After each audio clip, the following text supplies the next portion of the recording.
Hey, it is your buddy Peace and Harmony with you here today. I'm just going to do a quick nature scan.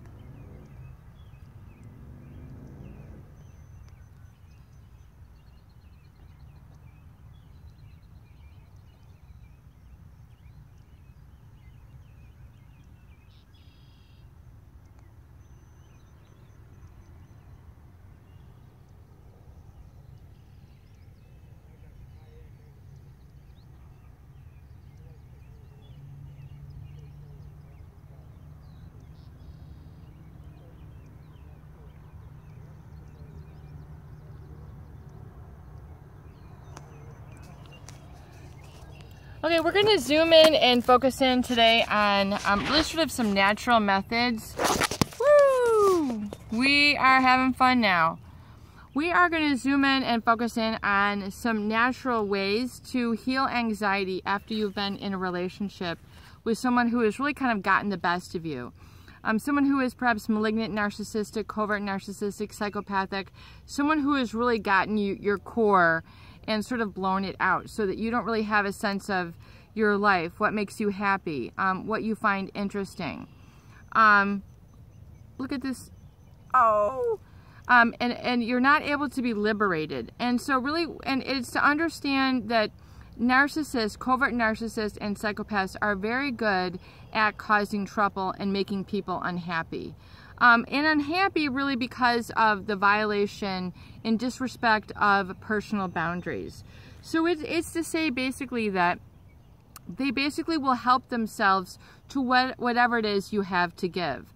Whether it's attention, devotion, affection, money, a sounding board, someone to be a whipping post to, someone to make their dinner, make their bed, do their laundry, pay their bills, take care of their family.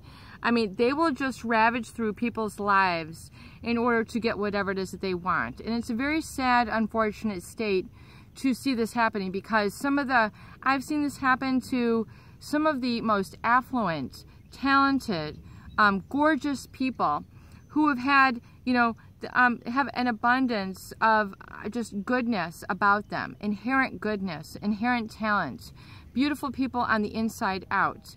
And then a psychopath comes into their life who then ravages through them and, will then either have a relationship out of convenience, a relationship out of manipulation, and will then exploit this person by violating their boundaries. In other words, taking advantage of them so that they no longer have a sense of self-control. They don't know how to limit themselves. They're not able to self-manage. And that's part of the problem really that I see with people who have been affected by relationships with malignant, narcissistic, covert narcissist, or psychopathic people, is that they don't know how to manage themselves after this sort of experience. They don't know how to set limits. They don't know how to stop the impulsivity, either sort of the impulsive feelings, the impulsive behaviors, the impulsive thoughts.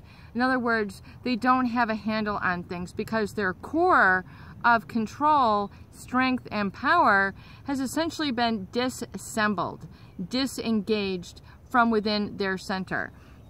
And how this is done is we're going to look at the cause that's created this effect, but then we're going to look at ways that how can nature help restore you to yourself? What are some natural things that you can feel, do, access to sort of put all the pieces back together? So you're putting yourself back together, limb by limb, muscle by muscle, sinew by sinew, heartbeat by heartbeat, breath by breath. It is to understand and get back into the living, growing person where you're rooted and grounded and able to then flourish into a great life.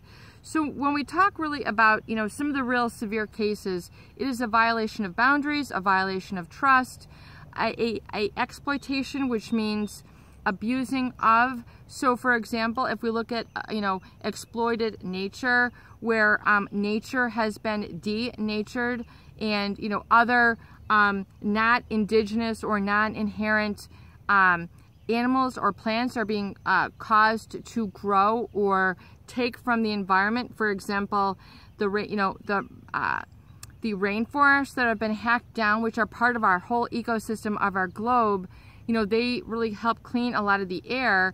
These are being deforested, and then cattle are cattle and different like grains, genetically modified corns, and these things are being put. So do you see how that would be, for the sake of one company, greed, etc., they need more forests, so they're taking out and exploiting this land. The land can't protect itself. The land can't say, hey, stop deforesting me. I need, or the globe can't speak up and say, it has to be the consciousness of people who see this and acknowledge it to put an end. So it's to say, putting cattle where they should not belong, and like having all their stuff blow out the ozone, etc. So that's just an understanding of what it is to be denatured. And that's an example of what it means to have your boundaries violated. So it's to say, we're going to go in and take this. So people can be abused at many stages of their life, from 0 to 5, 5 to 20, 20 to 30, 30 to 40, 40 to 50, 60 to 60 and beyond. So as you can understand, in the lifespan of an individual and where they're at on a developmental phase can really dramatically affect how profound this sort of abuse can be, or this boundary violation. And what does boundary violation look like? It's when you are distracted and not allowed to have your own flow of energy and follow your own purpose, mission, interests, talents, and authenticity, and instead you're in a reactive state. You're reacting to somebody, reacting to someone yelling, reacting to somebody hurting you, reacting to others being abused in the environment. It's to be in a hypervigilant or reactive state, walking on eggshells. To say, oh no, here comes down the drunk father, the drunk mother. Here comes, the sibling who is a rebel, who's hostile, who's aggressive. It's to always live on the edge. And not the edge of your goodness, it's to live on the edge of fear and trepidation. And so when you are in this state, it is a violation of your boundaries, because you can't stand up for yourself. You can't say, stop that, that's not going to be enough. And so the boundary violation is you have to understand and become aware of your own day-to-day process, your own day-to-day life. When am I being violated? Is it visually, where someone is always trying to get your attention? Is it auditorily, where someone's trying to get your attention through yelling? Is it through things that they're asking you to do, where you should, for your stage in your life, you should be doing certain things, going and having relationships, making friends for life, traveling, finding out what your interests are, working on developing your skills, your mindset, your attitude, your perspective on life, developing you and allowing you to flourish. But you can only flourish once you are rooted and grounded. Like a tree can only grow if it's grounded and rooted, and it's sucking up the nutrients, not only from the ground, but from, the sunlight. So it is to understand sort of how your life will almost mimic and mirror that in nature, and then begin to recognize and see that. And to see when you're being edged out. So again, like if you were to look in a forest, the tallest trees are going to be able to branch out and then, get the most sunlight. So and then the other trees, that the vines might kind of wrap around it and then stranglehold it and then take its life force. So it is to understand when, how, where, what, and why your boundaries have been violated. I think that's very much a core to the physiology of healing through and getting into a natural healing state. It is the natural awareness that you will begin to grow once you ask yourself to become aware of it. How are you being distracted? Are there all sorts of advertisements? Do you go to a website and you're bombarded by Kim Kardashian, this, that, and the other thing? Are you constantly being in, a distracted state? Are you on someone else's agenda versus your own agenda? This is boundary violation. You have to become very, very particular and aware of this, so you can put an end to that. The narcissistic media, psychopathic media that are always trying to get you off of, taking your time and attention rather than focusing on your own life and being a contributor to society. I mean, it's a huge, huge problem. And people are then living in a problem rather than living in happiness.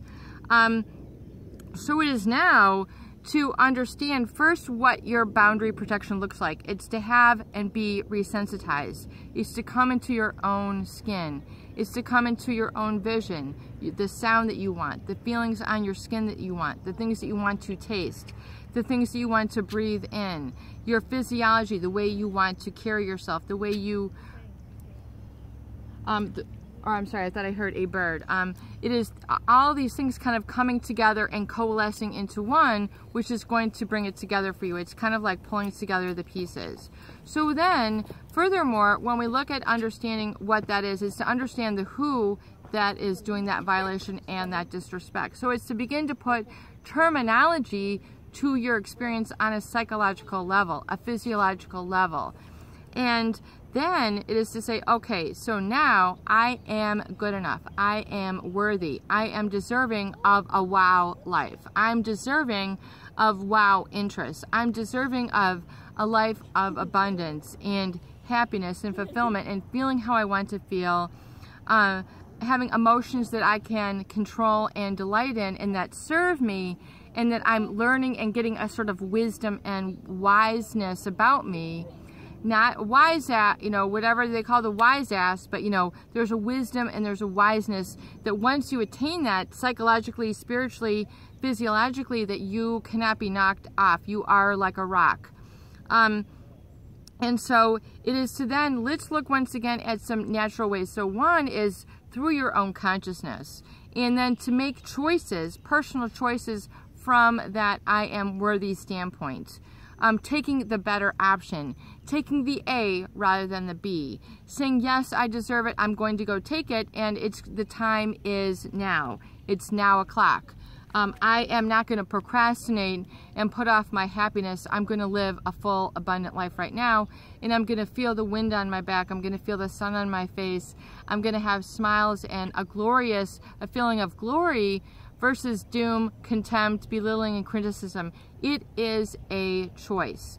And then so you have to get into that sort of that conscious awareness, that just a pure, very sort of expansive I am state, and then that has no limitations. You do know how to put limits and boundaries, but it's going with an expansive feeling that I can maintain this and that life will support me in this once I engage and interact with it on a personal level.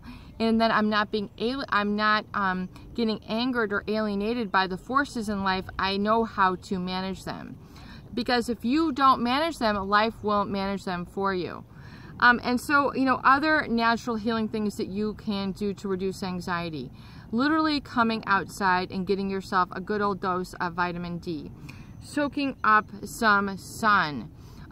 Soaking up some fresh air. Sitting on a comfortable, highly textured blanket. A hammock. Something that is where you're seated on, having literally a picnic. Rather than eating inside on your couch, take it outside. Take your life outside. Even if you feel scary, it's weird, but you'll begin to see that it is a lifestyle of peace and harmony and bliss that you are creating, that you are making happen. And it is to give yourself these natural remedies. Begin to take a look at your feeling and how you're allowing yourself to feel. Are you allowing yourself to be triggered, reactive, hostile, anxious? That is a permission-based feeling. So it's to look at the permission that you're giving yourself, and I give myself permission to feel happy. And so it is. It's just saying, I am happy, I am strong, I am secure, I am in my power. So oftentimes it begins then with the proclamation and the decision where you're vocalizing it out. And then you're living it out. You're following up then on the behaviors. If you're with someone who's trying to make you small and quench your style and telling you what you should do and grinding you down, they're not the ruler of you. You ultimately are the ruler of yourself. So it's like an awakening. Spring, the season that we're in right now in this area, is literally a time of awakening. All these grasses, these were not here even a few weeks ago. These flowers, these little plants, they were not here. They were dormant. So really it's like your happiness is dormant.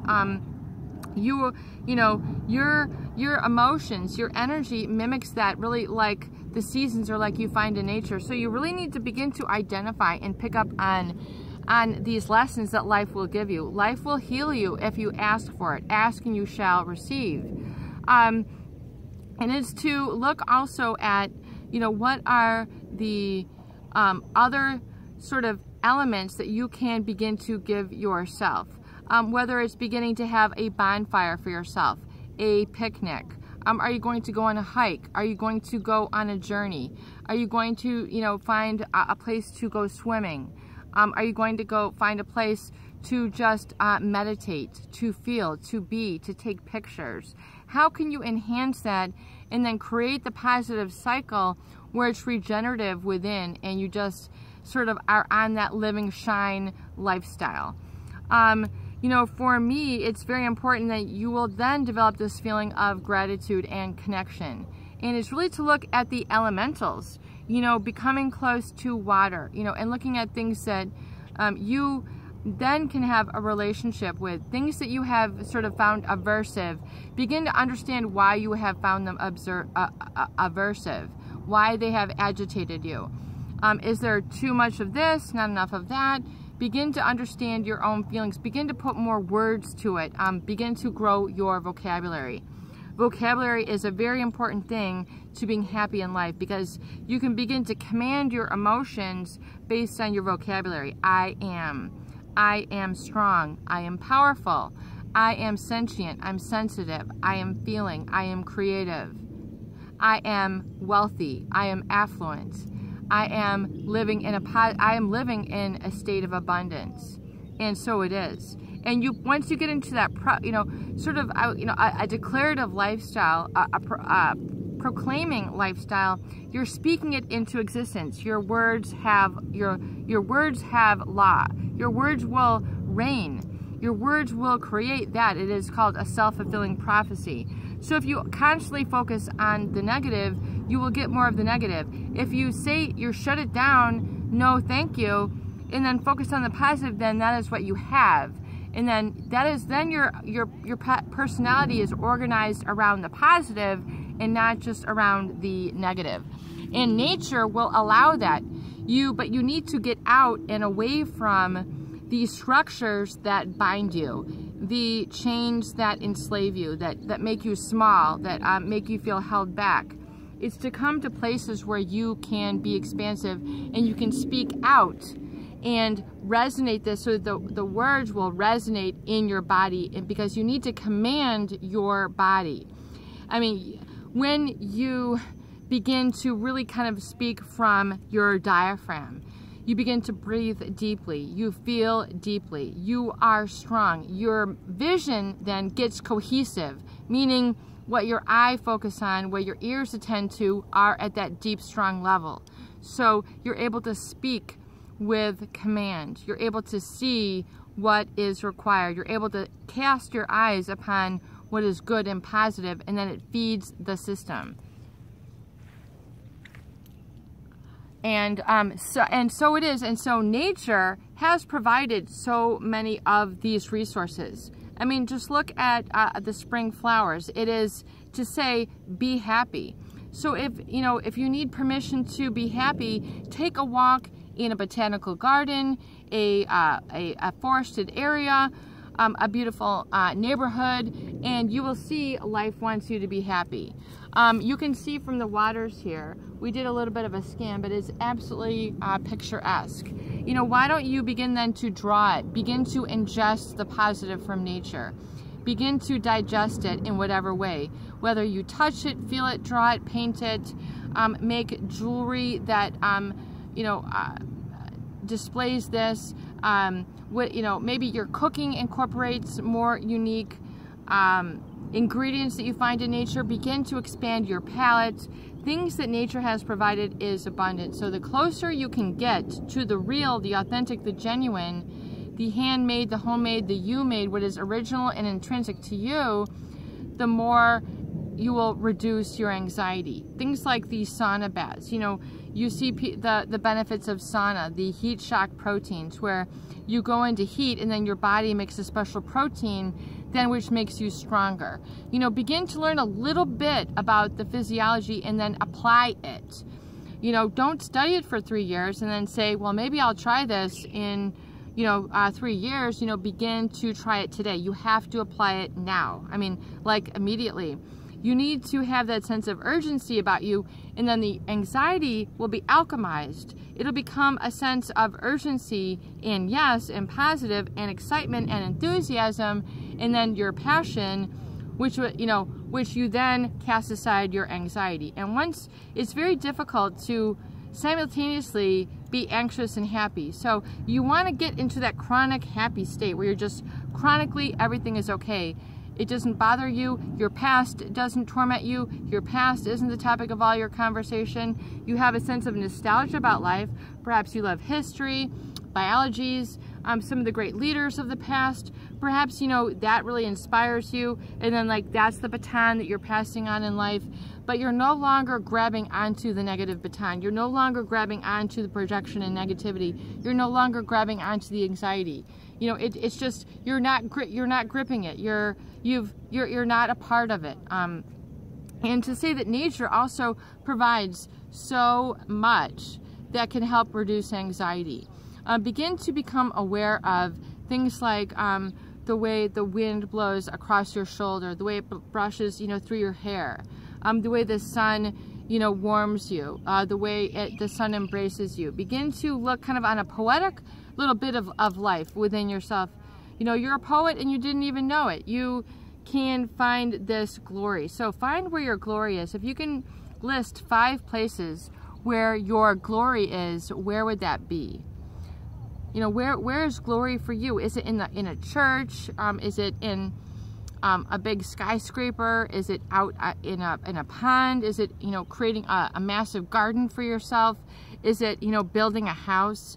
Is it building a fishing rod? Is it building an engine? Is it building a wardrobe out of different original designs? Is it selling your items? Is it working in wood? Is it working in fabric? Is it working in jewelry? What do you gravitate to? What are you really interested in? If money weren't an object, what would you really love to study? Who would you like to connect with? Would you like to be an artist kind of writing their book on a table in a cafe? What is the ultimate ideal dream for you? And then where do you see yourself? Are you walking through the country? Are you walking through the city? Are you in a suburban state? Are you more in studying where the monks are? Do you want to go and visit the Buddhist monks? I mean, what are some things that really elevate your spirit? Become more in touch with those, but do it now. Don't deprive yourself of that, and don't allow things like money or time or your past to stop you from being and living this and having your identity then fused with your dreams rather than having your identity fused with the torment of the past. So there's natural things that you can do once you liberate your energy. And you're able to get into places where you can be expansive. And then you begin, like Napoleon Hill, surround yourself then with others of like mind, like interests, which then you are then collaborative with, and then you can grow and enhance your experience. If you're a writer, do you need to meet with other writers? If you're spiritual, do you need to meet with other spiritual groups? If you're an artist, do you need to meet with other artists? If you're a musician, likewise. What other forums can you connect with? Or are you just going to do it independent right now? Are you going to create a sacred space for yourself where you can go and do this? Here's my sacred jewelry place where I have all my tools beautifully arranged, and then begin to order things that are in your color scheme, different materials, different tools that you can then make your things elaborate. Can you make, jeweled bookmarks? Can you make jeweled wall hangings? Can you make jeweled pottery? Can you make things for the kitchen? Are you into making things out of iron or wood? Can you make yourself an old how can you retool things? Begin to sort of liberate your decision-making process and begin to think outside of the box, because then you're releasing your creativity. You're releasing your productivity. You are getting results. Maybe you just you need a lot of talk therapy. Maybe you need to talk about things. Maybe then you need to go and actually get into places where you can talk to people. Begin to, unload. Get into a spiritual group. Begin to associate with people who can be your teachers or mentors, where you can talk to. Maybe you need to see, a counselor, social worker, a psychologist, general doctor. Maybe you need some medical attention. Maybe you need to have a prescription. Maybe you have an untreated thyroid. Maybe you have untreated anxiety. You're not getting in touch with the mineral kingdom or the healthcare kingdom that can give you at least the tools, all the different pieces that can coalesce and come together and germinate and grow within you. So the natural, what sort of kingdom are you fascinated by? The mineral kingdom. Are you interested in the plant kingdom, the animal kingdom? The miracle workers, the people who have done like incredible, do you love like the people who do the MMA, the fighters? If you're a guy, are you a Chuck Norris guy where you're like, ooh, I like the big tough guys? Or do you like the beautiful women, the icons of our time, whoever that might be, the Princess Diana, the Oprah Winfrey? I'm not into like Kim Kardashian, but some people, they have these female icons. Find out who your icons are for you and begin to, once again, cut out pictures and enhance your living space with all these elements. Do you love the sun? Do you love water? Do you need to have more flow in your life? Can you get like a trickling little waterfall that you see at the garden stores? Can you bring that into your kitchen or your living room? Do you need to do some adult coloring books? Do you need to do yoga? There's so many natural tools that you can take to kind of get you organized and focused on the positive. So it'll get your hands and eyes and sound and all your senses in alignment. So you are then now being the focus, and then you have kind of something to show for it. That is also a part of the healing, is once you have something to heal from it, like a recovery gift.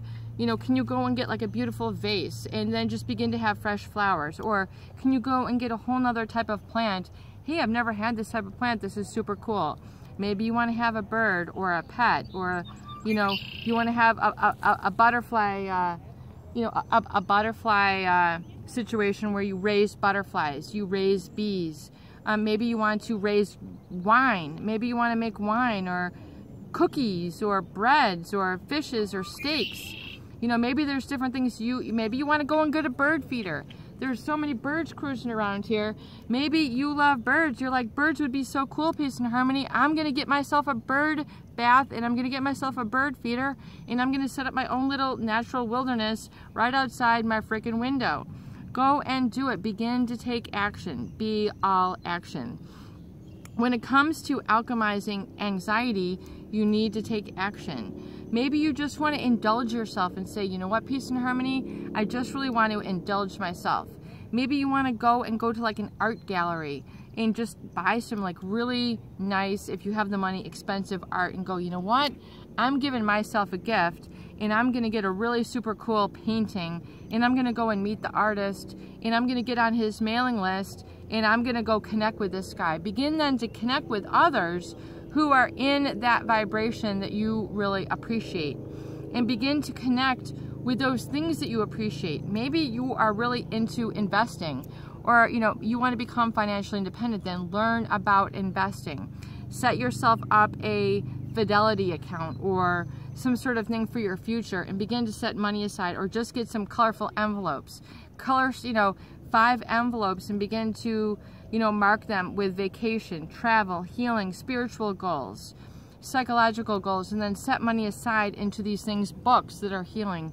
Take a new book and read outside. I mean, there are so many natural things that you can do that will be the real you. I'm giving you permission to release the fear now, release the anxiety now, and be the you that you were meant to be. This is your Betty. Peace and harmony with you here today. And I hope that these videos do help. Please share and please subscribe for more great tools videos, discussion, and support. Love you.